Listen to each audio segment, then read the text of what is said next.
요시아의 종교개혁, 특별히 23장에 있는 이 이야기를 구약 역사에서 가장 위대한 부흥의 역사이다 라고 제목을 붙인 것을 봤습니다. 이 위대한 부흥의 역사를 너무나 이 시대에도 사모하게 이 일의 시종을 다시 한번 살펴보겠습니다. 22장에서 요시아의 종교개혁은 성전을 보수할 때에 발견한 율법책, 곧 하나님의 말씀에서 시작되는 것을 우리는 확인했습니다. 율법을 듣고 요시아는 진정한 영적 각성을 경험했습니다. 그리고 선지자, 여선지자 훌다에게 또한 하나님의 말씀을 전해댔습니다. 그리고 요시아는 본격적인 개혁 운동에 착수하게 되는데요, 23장에 보니까 모든 장로들과 제사장들과 선지자들은 물론 백성들까지 다 불러 모읍니다. 왜 불러 모았을까요? 일반적으로는 왕의 어떤 위엄을 드러내는 것을 자랑하고 민심을 수습하기 위해서 그렇게 다 불러서 모으는 경우가 있습니다. 하지만 요시아는 일반적인 왕과 달리 충성서약을 받기 위해서 백성들을 불러 모은 것이 아니라 이제 요시아는 자신을 변화시킨 말씀을 그들 앞에서 낭독합니다.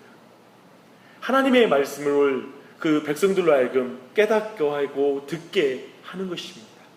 개혁의 핵심은 개혁에 대한 구체적인 프로그램도 아니고 조직 구성도 아니고 오직 하나님의 말씀을 깨닫는 것이기 때문에 그 말씀을 듣게 하는 것입니다. 하나님의 말씀을 듣지 않으면 변할 수가 없고, 변하지 않는 사람이 충성서약을 한들 한낱 춘몽에 지나지 않을 것입니다. 어떻게 변하지 않은 사람이 종교개혁을 감당할 수가 있겠습니까? 궁금한 것은 이렇게 요시아의 열정과 그 마음을 우리가 충분히 이해할 수 있잖아요. 근데 궁금한 것은 백성들의 반응입니다. 역대하 34장 33절에 보니까 백성들의 반응이 나옵니다.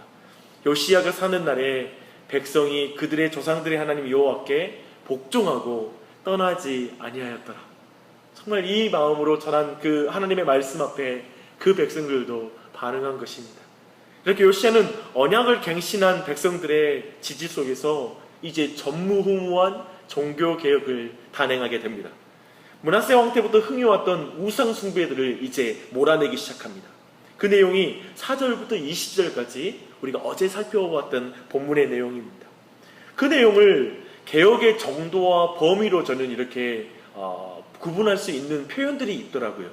첫 번째, 개혁의 정도는 우상을 불사르고 빻아서 가루를 만들어 버렸다라는 표현에 그의 개혁이 얼마나 철저히 있는지라는 그 표현이 잘 드러나고 있습니다.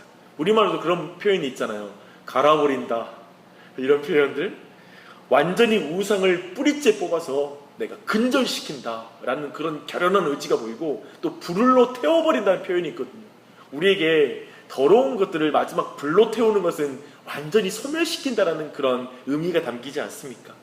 더 이런 개혁의 정도가 얼마나 강했는지를 표현하고 있고요. 또 더하여 개혁의 범위가 드러났는데요, 예루살렘과 온 유다에서 사마리아와 베델로 이어졌다라는 것을 표현하고 있습니다.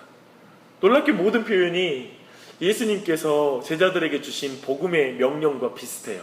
예루살렘과 온 유대와 사마리아와 땅끝까지 라는 그런 표현에서 이 땅끝을 베델로 바꾼 뿐이고요, 그 표현들이 드러나고 있습니다.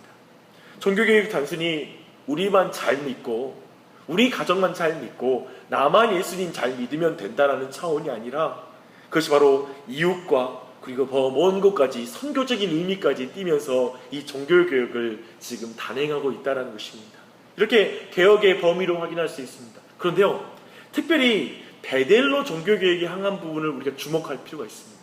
베델에서 우리는 여로보암이, 즉 북이스라엘의 초대 왕이 이제 거기에서 황금 송아지를 만들어 놓고 이가 여호와다라고 말하고 숭배하는 것을 보게 됩니다. 사실 이것을 보면 우리가 연상되는 사건이 있는데요, 이제 시내산에서 모세가 율법을 받는 동안에 그 아래에서 이제 황금 우상을 만들어 송아지를 만들어서 섬긴 사건입니다. 사실 여로보암이 황금 송아지를 베델에 만든 사건은 이스라엘의 역사를 출애굽 이전으로 돌이키는 것입니다. 즉 애굽으로 다시 돌아갔다라는 의미, 황금 송아지를 숭배했던 애굽 시대로 돌아가겠다라는 결정인 것이죠. 역사의 크나큰 퇴보를 말하는 것입니다. 그래서 이 지금 요시야의 종교개혁은 시간까지도 종교개혁을 하는 것이죠.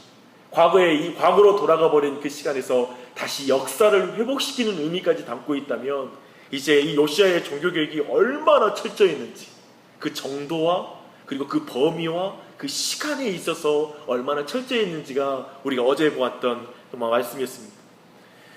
이제 주 안에 사랑하는 여러분, 이제 요시야에게 보아야 할 이 열심이 우리 모두에게 보여주는 의미는 뭘까요? 되게 열심이 있잖아요. 하나님의 말씀을 떠난 작은 습관과 그리고 생각과 마음의 우상, 또 죄에 대해 너무나 관대한 우리의 모습을 보여주지 않습니까? 너무나 우리의 삶을 보면 느슨하고 우리가 너무나 많이 용납하고 타협해버린 것들이 너무 많은 것입니다. 자유로운 신앙이라는 이름 아래 너무나 많은 타협을 하고 있지 않는지를 돌아봐야 될 것입니다. 내 중심의 편의대로, 그리고 내 연약한 핑계대로 예배에 대해서 내 마음대로 생각하는 것, 그리고 신앙에 대해서 내 기준대로 규정하고 신앙생활하는 그런 패턴들 또한도 돌아봐야 될 것입니다. 내 편의대로 조정되고 또한 주님과의 약속도 내 생각대로 바꿔버리는 그런 모습들, 그런 신앙의 모습들에 대해서 우리는 다시 한번 돌아보는 게 이 요시야의 종교개혁을 통해 듣는 하나님의 음성일 줄 믿습니다.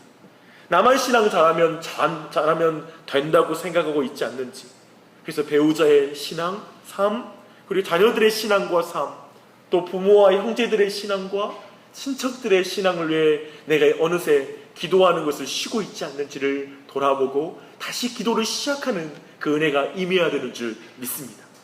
또한 예전에 하나님을 알지 못할 때, 그리고 내가 주님을 몰랐을 때 내가 좋아했던 습관들을 다시로 돌아가 버려 있지 않는지, 내 영적인 상태가 옛날에 정말 은혜 받지 못했던 그 상태로 돌아가 있지 않는지를 돌아보고 반성해야 될 것입니다. 어쩌면 우리의 역사가 퇴보되어 있지 않는지, 시간이 갈수록 내 신앙이 떨어지고 있지 않는지, 내 믿음이 떨어지고 있지 않는지를 돌아보는 게 요시야의 종교개혁 앞에 우리를 돌아보는 그런 말씀인 줄 믿습니다. 그런 의미에서 우리에게도 종교개혁은 너무나 필요하지 않습니까? 정말 이 사모함이 있었으면 좋겠습니다. 이 열심, 요시야에게는 이 열심이 우리에게 부어달라고 간구하는 이 아침이 되시기를 축원합니다. 왜냐하면 우상을 품고 계속 우리의 신앙을 가져갈 수가 없기 때문에 그렇습니다. 그러면 예배도 은혜가 안 되고요, 뭔가 계속 내 삶이 막혀있게 되어 있습니다. 내 안에 있는 죄들을 끌고 온전한 신앙생활을 할 수 없는 것입니다. 여러분, 우리 모두에게도 그 종교개혁의 은혜가 있길 간절히 축원합니다. 이렇게 요시야의 종교개혁은 우상숭배를 근절하는 한 가지 측면을 어제 20절까지의 말씀에서 잘 드러내고 있습니다. 그리고 21절부터는 이제 유월절 절기의 광범위한 시행을 말하고 있습니다. 베델의 회복을 통해 이제 출애굽 때 시간을 되돌렸잖아요. 그 이후에 되돌린 그 개혁 이후에 유월절을 기념하는 것은 매우 자연스러운 것입니다. 유월절은 어린 양의 피로 구속받은 하나님의 큰 일을 증거하는 절기입니다. 유월절 절기를 행함으로 이스라엘 백성은 우리는 하나님의 은혜로 하나님의 백성이 된 구속받은 백성이야 라고 고백하는 것이 바로 유월절입니다. 그래서 주님의 은혜를 찬양하는 것이 유월절 축제입니다. 그렇게 보면 유월절을 지키는 것은 요시야 종교개혁의 절정이에요. 사랑하는 여러분, 주목하십시오. 우상을 시원하게 깨뜨리는 것이 종교개혁의 절정이 아니라 하나님이 우리를 위해서 대속 제물을 주셨다, 정말 우리의 죄가 죽을 수밖에 없는 일 우리를 구원해 주셨어 라고 하는 그 진정한 예배의 회복, 그리고 그 감사의 회복, 구원의 은혜의 회복이 종교개혁의 절정인 것입니다. 특별히 우리 모두에게는 하나님이 우리의 죄를 위해서 그의 아드님의 몸이 깨어졌다라는 그 소식이, 예수님께서 대속의 제물이 되셨다는 그 소식이 우리 안에 회복되어지고 그 감격이 회복되는 것이 종교개혁의 절정인 것입니다. 사랑하는 여러분, 요시야의 종교개혁은 그 백성들로 하여금 구원의 은혜가 회복되는 것까지 종교개혁이에요. 그 앞에 있는 것은 어쩌면 형식적으로 될 수 있을 것 같지 않습니까? 그러나 이 진정한 회복은 구원의 은혜와 감격의 회복인 것이죠. 대속의 은혜가 회복되는 것입니다. 요시야의 종교개혁은 거기까지 포함하고 있습니다. 얼마나 철저합니까? 얼마나 강합니까? 도대체 요시야는 어떻게 이렇게 철저하고 집요하고 또 진정한 종교개혁이 뭔지를 알고 이렇게 시행할 수 있는 것일까요? 무엇이 이 요시야라는 이 왕으로 하여금 이토록 하나님께 돌이키는 일에 집중하게 만든 것일까요? 성경은 이렇게 표현하고 있어요. 요시야의 종교개혁이 언약책에 기록된 대로 유월절을 지킨 것이다. 24절부터 성경은 요시야의 종교개혁의 핵심을 분명하게 제시하고 있습니다. 이는 대제사장 hil기야가 여호와의 성전에서 발견한 책에 기록된 율법의 말씀을 이루려 함이라. 요시야와 같이 마음을 다하며 뜻을 다하며 힘을 다하며 모세의 율법을 따라 여호와께로 돌이킨 왕은 전에도 없었고 후에도 그와 같은 자가 없었더라 라고 말합니다. 하나님의 말씀을 그대로 이루고자 하는 열심이 요시야에게 있는 것입니다. 말씀대로 살아야 돼. 하나님의 말씀에 소망이 있어. 내 생각이 기준이 아니라 하나님의 말씀이 기준이야. 그것만이 나와 우리 가정의 소망이야. 하나님의 말씀이 이루어지는 일에 난 내 생명을 걸 거야. 내 삶을 걸 거야. 다른 모든 지적을 쌓는 것은 내게 크게 중요한 게 아니야. 가장 먼저 시급하고 중요한 것은 여호와께 돌아가는 거야. 그분의 말씀으로 돌아가는 거야. 이렇게 돌이키는 것입니다. 그 마음이 요시야의 마음에 있었던 것입니다. 오늘 말씀은 이제 뒤의 이야기는 요시야의 병사로 이어지는 장면으로 마무리가 됩니다. 요시야의 삶과는 어울리지 않는 죽임인 것 같습니다. 하지만 우리는 그 이유를 모르나 요시야를 사랑하셔서 영광스러운 자리로 옮기시려는 하나님의 주권을 찬양해야 될 것입니다. 이제 요시야의 종교개혁 전체의 핵심을 정리하고 같이 기도 제목을 발견하는 시간 갖겠습니다. 요시야의 종교개혁은 위로부터의 개혁도 민중으로부터의 개혁도 더욱 아니었습니다. 이 부흥의 출발점은 하나님의 말씀 자체였습니다. 하나님의 말씀이 왕과 백성에게 들려질 때 말씀이 능력이 그 안에 막 나타나기 시작하는 것입니다. 오늘날에도 무엇보다 더 시급한 것은 무엇입니까? 교회의 좋은 의사결정 구조와 그리고 재정 그리고 프로그램이 필요하나 그것은 좋은 사람의 공동체를 만들 수 있는 지점까지는 갈 수 있습니다. 그냥 교회 분위기 좋게 만들고 사람들끼리 그리고 협력하면서 어느 정도 할 수 있는 것까지 갈 수 있을지 모릅니다. 하지만 하나님의 나라는 만들지 못합니다. 하나님의 말씀이 없는 좋은 의사결정구조 그리고 그것들은 세상에서도 충분히 볼 수 있는 것입니다. 교회를 교회되게 만드는 것은 하나님의 말씀인 줄 믿습니다. 우리 가정을 하나님의 가정으로 만드는 것은 하나님의 말씀인 줄 믿습니다. 요시야와 그 백성이 하는 것은 말씀에 대한 순종이지 신선하고 역동적인 교회를 위한 좋은 프로그램이 아닌 것입니다. 우리 시대에 필요한 교회의 지도자는 또한 누구입니까? 요시야와 같이 하나님의 말씀을 이루려고 순종하는 그 지도자가 이 시대에 절박하지 않습니까? 사실 저희 교회가 조금씩 커갈수록 제게는 굉장히 무거운 짐이 있었습니다. 제가 부족하다고 생각하는 행정 능력입니다. 그리고 그것이 제게는 적지 않는 스트레스였습니다.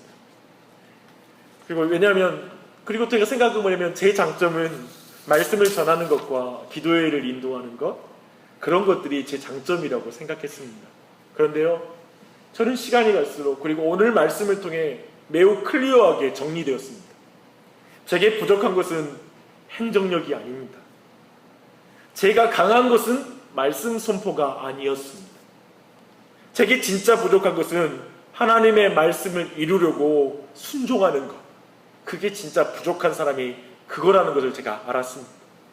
저는 너무나 많이 타협하고 너무나 이기적이고 너무나 많은 시간이 과거로 돌아간 그런 삶을 살고 있는 사람인 걸 더욱 이 말씀을 통해 확인할 수 있었습니다. 요시야를 통해 제 개인적으로 이 부분을 분명하게 확인한 것은 정말 놀라운 은혜입니다. 주 안에 사랑하는 여러분, 여러분은 요시야를 통해서 무엇을 배웁니까? 무엇을 놓고 기도하기를 원하십니까? 나와 우리 가정, 우리 교회의 진정한 종교개혁을 위해, 진정한 부흥을 위해 하나님의 말씀에 사로잡히는 은혜를 부어주시옵소서. 이 기도를 이 아침에 드리셨으면 좋겠습니다. 하나님의 말씀이 나와 우리 가정을 발견해 주시기를 간구하게. 사실 요시야와 제사장이 하나님의 율법을 발견한 게 아니라 율법이 요시야를 발견하고 요시야를 택했다라고 보는 것이 맞을 것입니다. 우리의 생각과 우리 기준에 의한 신앙의 삶을 내려놓고 말씀의 기준으로 하나님을 따르는 가정과 그리고 내 신앙과 교회가 되게 해주십시오 라고 간구하는 아침이 되시길 바랍니다. 철저하고 광범위하게, 그리고 첫사랑을 회복하는 그런 놀라운 종교개혁이, 그리고 그 부흥의 역사가 내 가정과 내 자신과 교회 안에 불어올 수 있도록 그 은혜를 간구하는 이 아침이 되시기를 부탁드립니다. 우리 모두에게 성령께서 이 기도를 드릴 때 너무 기뻐하실 거예요. 이 기도 드릴 때 하나님 너무 기뻐하십니다. 이 시간 오늘 이 아침에 큰 기쁨 가운데, 감사 가운데 이 기도를 하나님께 드리는 우리 모두가 되시길 바랍니다. 기도하겠습니다. 하나님 아버지, 이 아침에 요시야의 종교개혁의 시종의 내용과 그 핵심되는 성경의 강조 가운데 하나님의 말씀 듣게 해주시니 감사합니다. 너무나 내 인생에 문제가 많고, 그리고 내가 속한 교회와 가정에도 정말 풀지 못하고 내 힘으로 안 되는 게 너무나 많습니다. 그러나 하나님 아버지, 간절히 간구합니다. 그 무엇보다도 여호와의 말씀이 나와 우리 가정과 교회를 발견하여 주시옵소서. 그리고 하나님의 말씀으로 우리를 만나 주시옵소서. 그래서 주님, 저희로 요시야와 같이 하나님의 말씀 반응하고 순종하는 은혜를 부어 주시옵소서. 저희가 그렇게 온전하고 순종하기를 간절히 원하나이다. 요시야처럼 마음을 다하고 뜻을 다하며 힘을 다하여 하나님의 말씀을 따라 사는 인생이 되기를 간절히 원합니다. 주여, 그 은혜를 베풀어 주시옵소서. 이런 경건한 하나님의 백성들이 주님 일어나게 하여 주시옵소서. 요시야의 마음을 가진 믿음의 사람들이 우리 안에 일어나게 하여 주시옵소서. 그리고 저희의 순종의 복을 도와서 주님, 이 시대의 교회를 회복시켜 주시옵소서. 우리 교회 안에 진정한 회복, 말씀으로 말미암는 진정한 부흥의 회복이 이 교회 안에 불어오게 하여 주시고 그 놀라운 은혜가 부어지게 하여 주시옵소서. 특별히 이 아침에 주님 앞에 기도하러 나온 지체들 가운데 놀라운 은혜를 부어주시고 이 말씀에 따라 기도하는 이 아침에도 큰 은혜 부어주시옵소서. 또한 소원을 아뢰며 주님 앞에 드립니다. 주님 뜻이 이루어지이다. 주님의 뜻이 이루어지길 간절히 간구합니다. 모든 간구 가운데 기쁨과 감사함 가운데 아뢰게 해주시고 성령 하나님께서 그 기도를 도와주시옵소서. 주의 큰 은혜를 우리 모두에게 부어주시기를 간구하며 우리 기도의 가운데 주의 성령께서 운행하실 줄 믿고 예수님의 이름 받들어 기도드립니다. 아멘.